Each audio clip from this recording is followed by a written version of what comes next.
নমস্কার। কবি সুকান্ত ভট্টাচার্যের কবিতা প্রার্থী। হে সূর্য, শীতের সূর্য, হে শীতল সুদীর না, তোমার প্রতীক্ষায় আমরা থাকি, যেমন প্রতীক্ষা করে থাকে কৃষকদের চঞ্চল চোখ ধান কাটার রোমাঞ্চকর দিনগুলির জন্য। হে সূর্য, তুমি তো জানো আমাদের গরম কাপড়ে কত অভাব।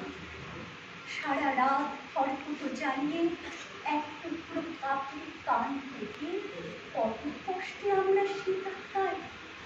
সকালে এক টুকরো রোদ্দুর, এক টুকরো সোনার চেয়েও মনে হয় দামি।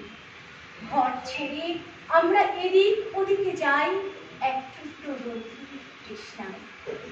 হে সূর্য, তুমি আমাদের স্যাঁতস্যাঁতে ভিজে ঘরে উত্তাপ আর আলো দিও, আর উত্তাপ দিও রাস্তার ধারে ওই উলঙ্গ ছেলেটাকে।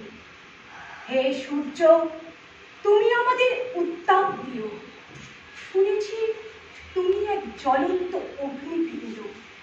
তোমার কাছে উত্তাপ পেয়ে পেয়ে একদিন হয়তো আমরা প্রত্যেকেই একটা জ্বলন্ত অগ্নিপিণ্ডে পরিণত হব। তারপর সেই উত্তাপে যখন পূর্বে আমাদের জড়তা, তখন হয়তো গরম কাপড়ে ঢেকে দিতে পারবো রাস্তার ধারে ওই উলঙ্গ ছেলেটাকে।